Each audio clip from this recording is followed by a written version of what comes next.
तुम्हें मेरी बात का यकीन नहीं आएगा, मुझे पता है, लेकिन ये हकीकत है कि वो मुझे जूतों से मारती रही है। मैं तो यहाँ से कहीं नहीं जाने वाली जब तक तुम मुझे नहीं निकालोगे। दिल से तो निकाला हुआ है ना मुझे।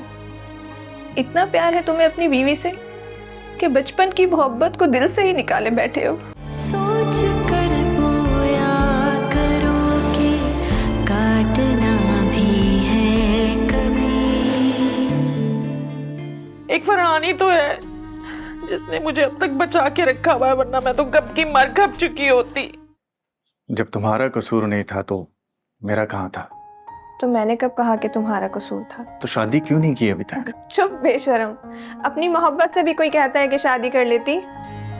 शानज़े, तुम किस कंपनी में जॉब इंटरव्यू देने आई हो? वो मैं नहीं बताने वाली।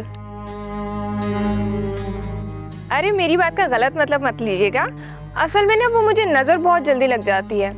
शानज़े यहाँ किसी जॉब के इंटरव्यू के लिए नहीं आई, वो हदीका भाभी के हक पर डाका डालने के लिए आई। कोमल, शानज़े के बारे में मैं कोई गलत बात बर्दाश्त नहीं कर सकता। अरे उस हरामखोर ने मुझे ही नहीं, फरहान, हदीका, वासे, कहानियां सबको अपने जादू से काबू में कर रखा है। फरहान मेरे लिए कोई लालच नहीं है। फरहान तो मेरे लिए मोहब्बत का वो अंधा कुआं है जिसका नाम सुनते ही मैं मोहब्बत में अंधी हो जाती हूँ।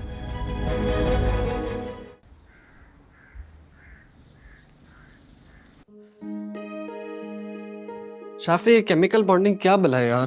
प्लीज एक्सप्लेन कर दो मुझे। क्यों जी, मैं टीचर हूँ तुम्हारी, या मैंने कोई एकेडमी खोल रखी है और फीस देते हो क्या तुम मुझे? अच्छा, ये मजाक का टाइम नहीं है, तुम्हें पता है मुझे केमिस्ट्री बिल्कुल समझ नहीं आती और लेक्चर के टाइम भी मुझे नींद आती है। तो किसने कहा था इतने छोटे दिमाग के साथ ओ लेवल के लेवल पर हाथ डालो? तुम बता रही हो या नहीं? एक शर्त पर। वो क्या? तुम्हारे फ्रेंड के पास फरारी है ना, मुझे वो ड्राइव करनी है। शक्ल देखी है तुमने अपनी? तुम जैसी लड़कियों के आसपास फरारी गुजरे ना तो तुम जैसी लड़कियां दरख्त पे उड़ के टंग जाती हैं। आई बड़ी। अच्छा, मैं तुम्हें बताती हूँ मुझ जैसी लड़कियां क्या क्या कर सकती हैं। मुझ जैसी लड़कियां फाइटर जेट उड़ा सकती हैं और तुम जैसे लड़कों को केमिकल बॉन्डिंग पढ़ा सकती हैं। अब नहीं पढ़ाऊंगी तुम्हें, जाके कोई एकेडमी ज्वाइन करो। शाफे, तुम्हें पता है मुझे एकेडमी जाना पसंद नहीं।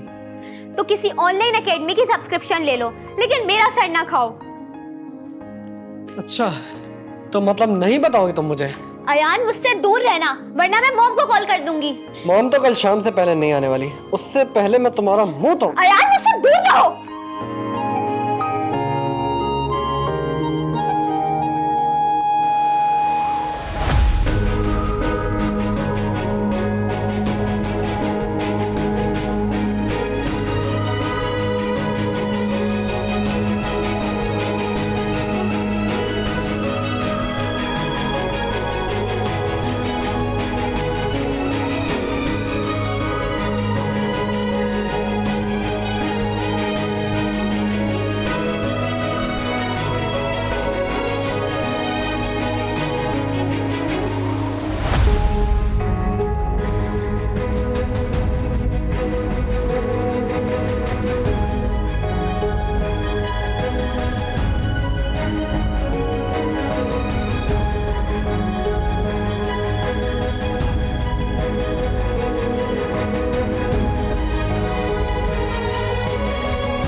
Hello hello mom.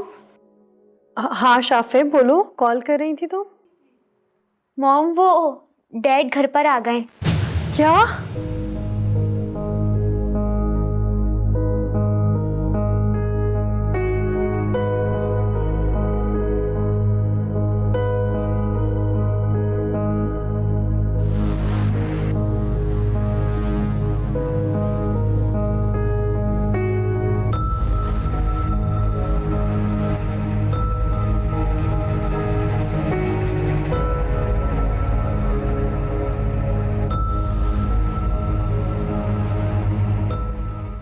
आप चीफ गेस्ट के लिए लग्जरी कार का प्रोटोकॉल अरेंज करें। किसी किस्म की कमी नहीं रहनी चाहिए। कोमल भाभी let me call you back. क्या हुआ है हानिया? कोमल भाभी फाइक घर वापस आ गया है। तो इसमें इतना घबराने वाली क्या बात है? कोमल भाभी बच्चे बहुत ज्यादा डरे हुए हैं। शाफी की कॉल आई थी मेरे पास और वो तो कम ऑन हानिया, माना कि वो भेड़िया है, अपने बच्चों को तो नहीं खाएगा ना वो। वैसे भी उसके हाथ पांव जकड़े हुए हैं, कुछ नहीं होगा। अच्छा मुझे घर जाना होगा, मैं घर जाती हूँ। हानिया कुछ नहीं होगा, मैंने कहा ना, तुम्हें घबराने की जरूरत नहीं है। हर इंसान को पता होता है कि वो कितना बुरा है, इसीलिए हर कोई अपनी बुराइयों पर पर्दे डाल के रखता है। फर्क सिर्फ इतना है कि मेरे सारे पर्दे हटा दिए गए।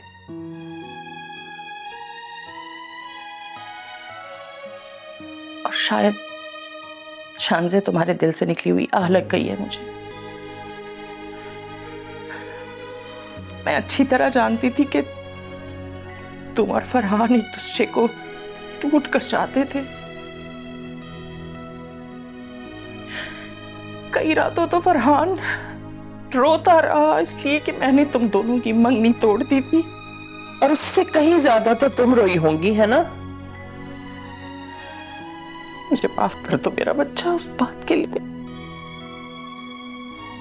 अरे पुप्पो जान, आप भूल जाएं वो सारी बातें। इससे भूल जाऊं बेटा? जो जख्म मैंने तुम्हारे दिल को दिए थे उनकी तकलीफ आज भी अपने सीने में महसूस करती हूं मैं। तुम मेरी अपनी थी, मेरे भाई की बेटी थी, मेरा अपना खून थी। तुम्हें डांट लेती, तुम्हारे साथ बुरी सास भी बन जाती, तुम मेरी अपनी रहती। लेकिन हदीका ने तो ना कभी मेरी इज्जत की, ना ही कभी मेरे फरहान को चैन का सांस लेने दिया।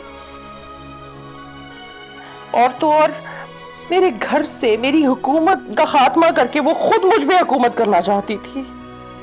मैंने बहरहाल उसे काबू कर लिया क्योंकि फरहान मेरे साथ था। मुझे क्या पता था कि वासिक फरहान जैसा नहीं है।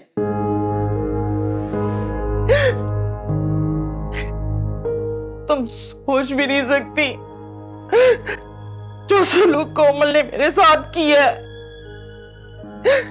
तुम्हें मेरी बात का यकीन नहीं आएगा, मुझे पता है, लेकिन ये हकीकत है कि वो मुझे जूतों से मारती रही है। पुप्पो ये क्या कह रही हैं आप?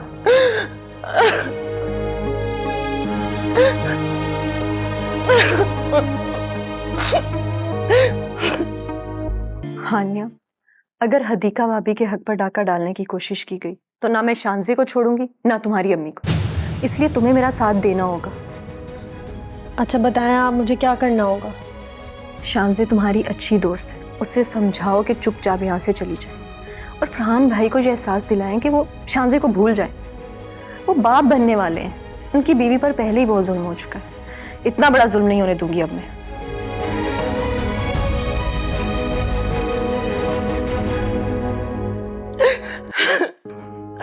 जितना जुल्म मेरे साथ हुआ है ना, तुमने ना देखा होगा ना सुना होगा कभी। मुझे तो सच में यकीन नहीं आ रहा पुप्पो जान। सच कह रही हूँ, मैं बिल्कुल सच कह रही हूँ। मैंने तुम्हें कहा था ना तुम्हें मेरी बात का यकीन नहीं आएगा, लेकिन शांति तुम हानिया से पूछना, कसम देकर पूछना। और तुम्हें अगर उसकी बात का यकीन ना हो तो फरहान है ना, फरहान तुम्हें सच सच बताएगा, उसकी बात पे तो यकीन करोगी ना तुम। तो क्या फरहान के हाथ टूटे हुए थे? नहीं नहीं, लातों से घूंसों से मारा था फरहान ने कोमल को जब उसे पता चला था। लेकिन आखिर वो भी क्या करता, फासिक फरहान की गर्दन तक आन पहुंचा था, मरने मराने तक आ गए थे दोनों भाई। तो अब क्या मैं बच्चों को एक दूसरे के हाथों मरवा देती कोमल के चक्कर में? शांसे, तुम जब कहोगी, जैसे कहोगी, मैं तुम्हारा फरहान से निकाह करवा दूंगी। खुदा के लिए मेरी बहू बन के इस घर में आ जाओ और मुझे कोमल के जुल्म से बचा लो। मैं नफसियाती हो चुकी हूं उसके जुल्म से सह के। हदीका और कोमल ने मुझसे ऐसे ऐसे बदले लिए ना शान से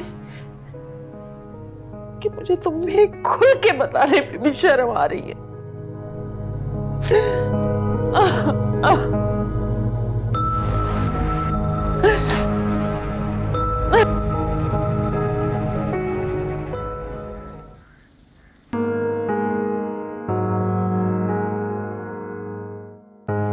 हानिया, तुम कब आई?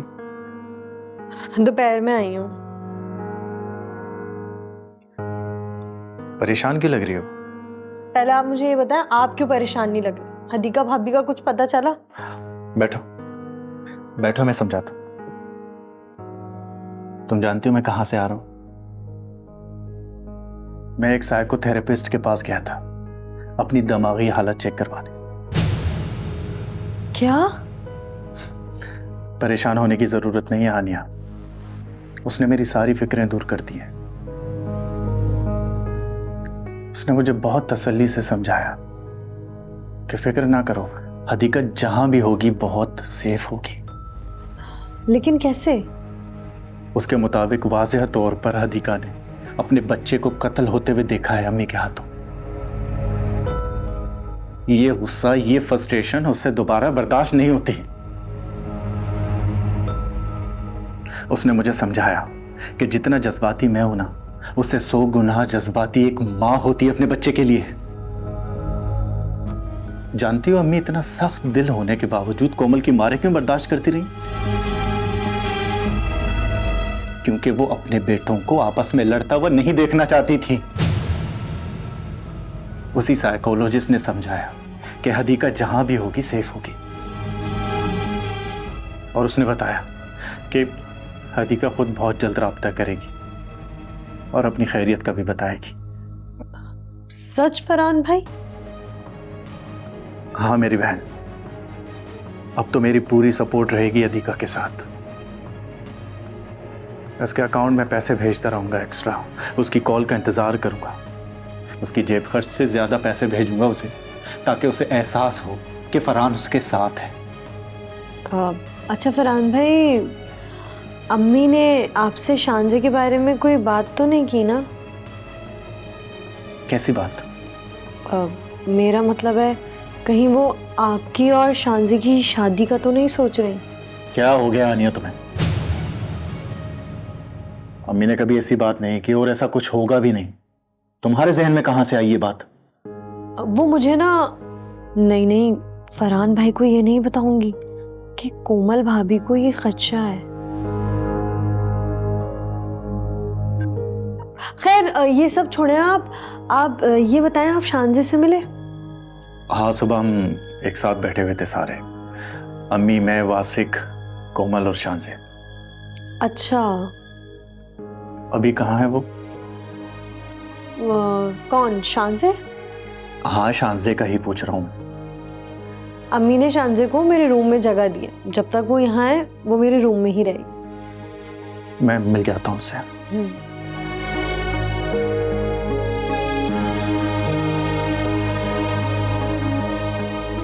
जैसे फरहान भाई कह रहे हैं, अगर वैसा ही हुआ तो फिर कोई प्रॉब्लम नहीं होगी।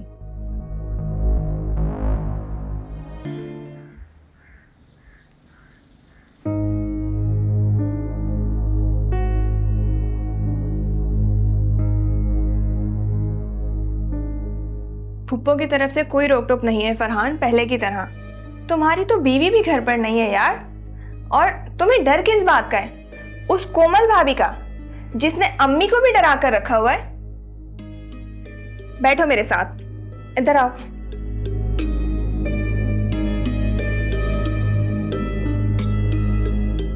डाल दिया ना तुम्हें अम्मी ने इस गलतफहमी में, कर दिया ना उस बेचारी कोमल के खिलाफ। एक मिनट, बेचारी कहा तुमने उसे?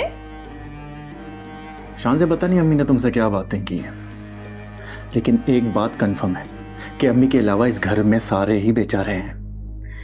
एक बात बताओ फरहान, फुप्पो बता रही थी कि कोमल उन पर हाथ उठाती है और अक्सर उठाती है, यहाँ तक कि उनको जूतों से भी मारती हैं। क्या वो झूठ बोल रही हैं? तुमसे किसी झूठ की तवक्को नहीं है मुझे फरहान। मुझे तुम पर यकीन है फरहान, तुम मुझसे कभी झूठ नहीं बोलोगे। वो सब सच है, लेकिन शानज़ेब। लेकिन क्या फरहान? भतीजी होकर मुझसे ये बात बर्दाश्त नहीं हो रही कि वो फुप्पो पर हाथ उठा रही हैं, और तुम बेटे होकर लेकिन वेकिन कर रहे हो। ऊपर से कोमल को बेचारी कह रहे हो। खुदा की कसम फरहान, मैं जादू शादू पर यकीन नहीं करती, लेकिन अब मुझे यकीन हो रहा है कि कोमल बहुत बड़ी जादूगरनी है। कोई जादूगरनी नहीं है वो यार। उसके पास दो ताकतें हैं, एक वासिक और उसका बाप। जिसके पास इतना पैसा है ना, उसका कोई कुछ नहीं बिगाड़ सकता। मैं मानता हूं आपसे पहले जो कुछ भी हुआ वो कोमल की तरफ से गलत था,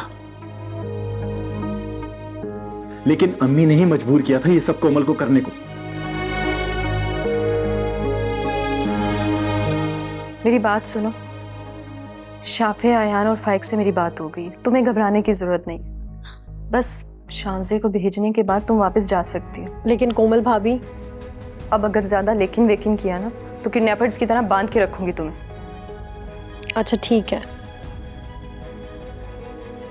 कहाँ है ये तुम्हारी कजन? मेरे रूम में। चलो मिलते हैं उससे। नहीं नहीं, वो उस रूम में फरहान भाई भी हैं, वो फरहान भाई से कुछ बात कर। तुम अभी अभी आई हो, तुम्हें कुछ नहीं पता यहाँ क्या कुछ होता रहा है। हाँ तो बताओ ना मुझे, यहाँ क्या कुछ होता रहा है? लेकिन जरूरत क्या है इस सारे मामले में पढ़ने की? कुछ दिन रुकोगी और चली जाओगी। कितने दिनों में चली जाऊंगी मैं? जब तुम चाहो। मैं तो यहाँ से कहीं नहीं जाने वाली जब तक तुम मुझे नहीं निकालोगे। दिल से तो निकाला हुआ है ना मुझे। इतना प्यार है तुम्हें अपनी बीवी से कि बचपन की मोहब्बत को दिल से ही निकाले बैठे हो। मेरे दिल में तो आज भी तुम उतना ही बसते हो फरहान, जितना मैंने तुम्हें आखिरी मुलाकात पर बताया था। सब कहते हैं कि मुझे अच्छा रिश्ता नहीं मिलता, इसलिए शादी नहीं हुई मेरी आज तक। लेकिन ये बात मैं जानती हूँ किस तरह से टालती आई हूँ अच्छे रिश्तों को आज तक मैं फरहान। तुमने अपने दिल से मुझे निकालकर हदीका को जगह दी होगी ना, लेकिन मैं नहीं निकाल पाई तुम्हें फरहान अपने दिल से आज तक। तुम्हें अपने दिल से निकालकर किसी और से शादी करके धोखा नहीं दे सकती थी मैं उसे। अब मैं नहीं रही फरहान, मैं तुम हो चुकी हूं। अब उठो और दफा हो जाओ यहां से, जहर लग रहे हो तुम मुझे अब यहां।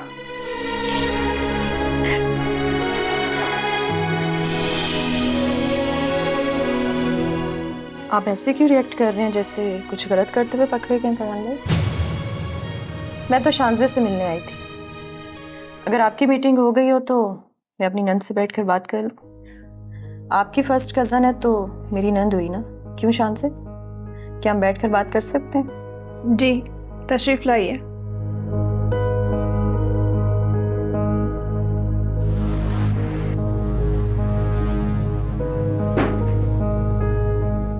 मेरे बारे में बहुत कुछ कहा होगा अम्मी ने तुमसे। जी बिल्कुल, और मुझे यकीन है पुप्पा ने जो कुछ भी आपके बारे में कहा है वो यकीनन 100% सही होगा। मेरी जिंदगी बर्बाद कर दी थी फुप्पो जान ने मुझसे मेरा प्यार छीनकर। बहुत गुस्सा था मुझे फुप्पो जान पर, लेकिन उसके बावजूद मैंने कभी फुप्पो जान पर ऊंची आवाज में बात नहीं की। हाथ उठाना तो बहुत दूर की बात है, मैंने कभी फुप्पो को मगरमच्छ के आंसू बहाते नहीं देखा। मगर आज जो मैंने उनकी आंखों में आंसू देखे हैं वो बिल्कुल सच्चे थे। बड़ी शानदार जिंदगी गुजारी फुप्पो जान ने, कोई उन्हें जूतों से मारे ये बात मुझसे बर्दाश्त नहीं होती। और मुझे लगता है कोमल कि तुम्हें पुप्पो से माफ़ी मांगनी चाहिए।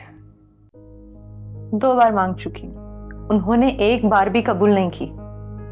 वो 10 बार भी तुम्हें माफ़ नहीं करेंगी कोमल, लेकिन फिर भी तुम्हें उनसे माफ़ी मांगते रहना चाहिए। कुछ ज़्यादा ही सेंसिटिव हो रही हो तुम अपनी पुप्पो के बारे में। मेरे बाबा को बहुत प्यार था अपनी बहन से और मुझे अपने बाबा से। अच्छा एक बात तो बताओ मुझे, अगर तुम्हारी शादी फरहान से हो गई होती और शादी के बाद तुम्हारे और तुम्हारी फूफो के दरमियान इख्तिलाफात हो जाते, वो बात बात पे तुम्हें ज़हनी अजियत पहुंचाती, बात बात पे फरहान से थप्पड़ बढ़वाती, बात बात पर तुम्हें जलील करती, जब दिल चाहा तुम्हारे बाल नोच देती, मेहमानों के सामने अपने पैरों में बिठाकर तुमसे पैर दबाती, तुम्हें जलील करने का कोई मौका हाथ से ना जाने देती, तो तुम क्या करती? फरहान की खातिर ये सब कुछ मैं बर्दाश्त कर लेती। Very nice. और अगर ये सब तुम्हारे बाबा को पता चल जाता तो? जब तक मैं ना चाहती मेरे बाबा को कुछ पता ना चलता। Again very nice. अच्छा अब तुम मुझे एक आखिरी बात बताओ, अगर वो तुम्हें फंदा लगाकर जान से मारने की कोशिश करती जैसे उन्होंने हदीका भाभी के साथ किया, तो तुम क्या करती या तुम्हारे बाबा क्या करते?